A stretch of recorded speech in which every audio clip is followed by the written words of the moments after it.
अक्सर हम दूसरे की खूबियों को देखकर अपनी खूबियों पर शक करने लगते हैं। हमें लगता है कि दूसरों में हमसे ज्यादा खूबियां हैं और हम इस दुनिया में बस ऐसे वैसे ही हैं। जब हम अपनी तुलना दूसरों से करने लगते हैं या फिर दूसरों की जिंदगी की अच्छी चीजें देखकर खुद की जिंदगी को बेकार समझाने लगते हैं, ऐसा करके हम अपनी ही नजरों में अपनी वैल्यू गिरा देते हैं। जब हम ऐसा करते हैं तो हमारा कॉन्फिडेंस काम हो जाता है। हम खुद को एक नकारा और हारा हुआ इंसान समझने लगते हैं। हम ये सोचने लगते हैं कि हम अपनी जिंदगी में बेकार की ही चीजें कर रहे हैं और जो दूसरे कर रहे हैं वही सही है। आज की मोटिवेशन स्टोरी आपको सिखाएगी कि इस दुनिया सबकी कुछ न कुछ वैल्यू है। ना ही किसी की जिंदगी बेकार है और ना ही कोई व्यक्ति। ये मोटिवेशनल कहानी आपको खुद की वैल्यू करना सिखाएगी। इस हिंदी स्टोरी फॉर मोटिवेशन को पढ़कर आप अपनी इंपॉर्टेंस को बेहतर समझ पाएंगे। कहानी है एक समुराई की, जो कि अपने शौर्य, पराक्रम, वेष्ठा, अनुशासन और साहस के लिए जाना जाता था। उस समुराई ने बहुत सारे युद्धों में विजय पाई थी।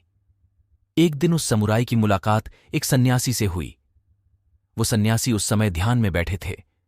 जब वो अपने ध्यान से उठे तो समुराई उनके पास गया और बोला, अपनी जवानी में मैंने बहुत सारी लड़ाइयां जीती, बहुत लोगों की मदद भी करी।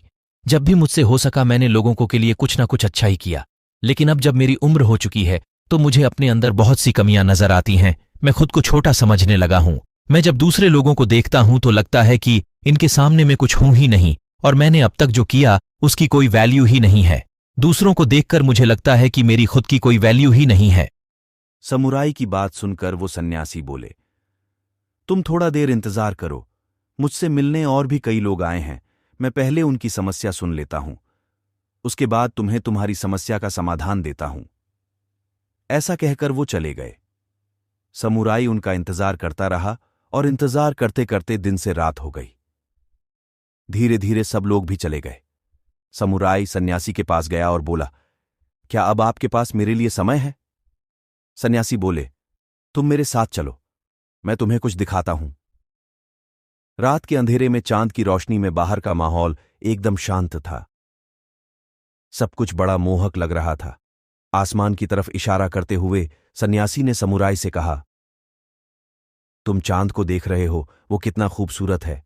वो सारी रात यूं ही अपनी चमक बिखेरता रहता है, लेकिन कल जब सुबह होगी और सूरज निकल जाएगा, सूरज की रोशनी इस चांद से ज्यादा तेज होगी, जिसकी वजह से हम पेड़ों, पहाड़ों और पूरी प्रकृति को साफ साफ देख पाएंगे।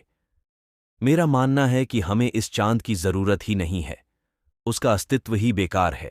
सूरज इससे कहीं ज्यादा बेहतर है। चांद नहीं भी होगा तो हमें ज्यादा फर्क नहीं पड़ेगा। सन्यासी की बातें सुनकर समुराई बीच में ही बोल पड़ा, ये आप क्या कह रहे हैं? ऐसा नहीं है। चांद और सूरज बिल्कुल अलग अलग हैं। दोनों की अपनी अपनी वैल्यू अलग है। आप ऐसी तुलना नहीं कर सकते। दोस्तों, इस संसार में हर व्यक्ति की अपनी एक उपयोगिता है। हमारी नजर में भले की कोई व्यक्ति बेकार हो, निकम्मा हो, किसी की जिंदगी में या किसी काम में उस व्यक्ति की अपनी एक अलग उपयोगिता होगी। इसी तरह हम सब खास हैं, फिर चाहे हमारे पास दूसरों से कम है या फिर ज्यादा। हम सब की एक वैल्यू है। इस दुनिया में जिसकी वैल्यू नहीं होती वो ऊपर चला जाता है। कभी भी खुद को दूसरे से कंपेयर ना करें।